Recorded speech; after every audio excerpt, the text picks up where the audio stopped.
नमस्कार, मैं राहुल आप सभी सुनने वालों का स्वागत करता हूँ। जब से हम उर्दू से दूर हुए हैं, हम शहर और शायरी से दूर हो गए हैं। वरना आप एक शायर का नाम लेते तो शहर का नाम भी आ जाता। बरेलवी, कानपुरी, इंदौरी, लखनवी, लुधियानवी, गोरखपुरी, गोंडवी, भोपाली। शेर से बड़ा और असरदार कोई पॉलिटिकल स्लोगन नहीं होता। जब भी शायरी सियासी होती है, शहर में शांति आ जाती है। उन जख्मों को करार आ जाता है जिसे सियासतदान दे के चले जाते हैं। मैं बात दिल बहलाने की नहीं कर रहा हूँ, बल्कि दिमाग को समझाने की कर रहा हूँ। सांप्रदायिकता एक रोग है। ये वो रोग है जो दवा को ही कहता है कि तू भी तो बीमार है, लेकिन शायरी ने कभी दवा को नहीं छोड़ा। तो हम चाहते हैं कि बात शायरी पर हो, सियासत पर हो और मुनव्वराना पर हो। एक आंसू भी हुकूमत के लिए खतरा है, तुमने देखा नहीं आंखों का समंदर होना। आज एक ऐसे शायर के विषय में बात करेंगे जिसके जुबान पर महबूब के पांव की खामोशी नहीं रहती, कान छिदवाती गरीबी रहती है, टाट में शान से गरीबी रहती है। मुनव्वर राना की महबूबा कोई पर्दा नशी नहीं है, बल्कि वो माँ है जो हम सब की है। मुनव्वर की माँ समाज और सियासत के बीच खड़ी वो माँ है जिसकी पैरवी के बहाने मुनव्वर राना अपनी उर्दू से सियासत को शर्मसार कर देते हैं। बस इतनी बात पर उसने हमें बलवाई लिखा है, हमारे घर के एक बर्तन पर ISI लिखा है। हम सबके घरों में बर्तन होता है जिसके पे ISI लिखा होता है। इस तरह के रूपक चुने मुनव्वर राना ने ताकि सांप्रदायिकता की लड़ाई केवल मुनव्वर राना की न रहे, बल्कि हम सबकी हो जाए। बदन में दौड़ता सारा लहू ईमान वाला है, फिर भी जालिम कहता है कि पाकिस्तान वाला है। सेकुलर होना किसी पार्टी का कार्यकर्ता होना नहीं होता। सेकुलर होना किसी पार्टी की ठेकेदारी नहीं होती। सेकुलर होना एक अच्छा इंसान होना होता है। मुनव्वर राना का जन्म 26 नवंबर 1952 को रायबरेली, उत्तर प्रदेश में हुआ था। यूं तो इनका पूरा नाम सैयद मुनव्वर अली राना था, पर यह मुनव्वर राना के नाम से ही विख्यात हुए।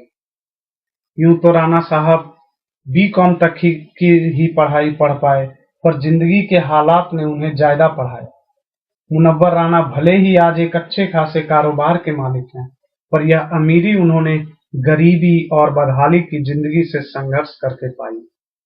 आपको जानकर हैरानी होगी कि मुनव्वर राना के पिता एक ट्रक चालक थे। पिता को कई बार काफी दिनों के लिए बाहर रहना पड़ता और उनके लौटने तक पूरा परिवार खाने को भी मोहताज हो जाया करता था। राना ने गरीब व अमीर तबके के जीवन को करीब से देखा है। आज अमीरों के बीच उनका उठना बैठना है, फिर भी वो इनकी जिंदगी के खोखलेपन व मुखौटों के अंदर के चरित्र से वाकिफ है। मैंने फल देख के इंसान को पहचाना है, जो बहुत मीठे हो अंदर से सड़े होते हैं। लबों पर मुस्कुराहट, दिल में बेजारी निकलती है, बड़े लोगों में ही अक्सर ये बीमारी निकलती है। और वहीं उन्होंने अपनी जड़ों को भी कभी नहीं भूला। वो कहते हैं कि मैंने देखा है जहां की मिट्टी के घड़े रहते हैं, कद में छोटे हो मगर लोग बड़े रहते हैं। सो जाते हैं फुटपाथ पर अखबार बिछाकर, मजदूर कभी नींद की गोली नहीं खाते। दोस्तों, मुनव्वर राना जी ने जीवन के हर एक पहलू को टटोला तथा उस पे शेरो शायरी की।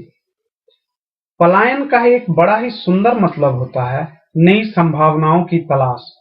ऐसी स्थिति को जब मुनव्वर राना जी ने अवलोकित किया तो कुछ इस तरह की शायरी की। सजा कितनी बड़ी है गांव से बाहर निकलने की, मैं मिट्टी गूंथता था अब डबल रोटी बनाता हूँ। मैं अपने गांव का मुखिया भी हूँ, बच्चों का कातिल भी। जलाकर दूध कुछ लोगों की खातिर घी बनाता हूँ। मुनव्वर राना जी की शायरी का एक और केंद्र बिंदु है माँ।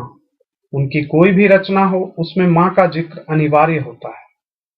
हाल ही में दिए गए एक साक्षात्कार में जब उनसे इसकी वजह पूछी गई तो उनका जवाब था, मुझे बचपन में नींद में चलने की बीमारी थी, इसी वजह से माँ रात भर जगती थी। वो डरती थी कि कहीं रात में चलते हुए कुएं में जाकर न गिर जाऊं। मैंने माँ को हमेशा दुआ मांगते ही देखा, इसलिए उनका किरदार मेरे जहन में घूमता रहता है और शायरी का विषय बनता है। जब भी कभी कश्ती मेरी सैलाब में आ जाती है, जब भी कभी कश्ती मेरी सैलाब में आ जाती है, माँ दुआ बनकर मेरे ख्वाब में आ जाती है।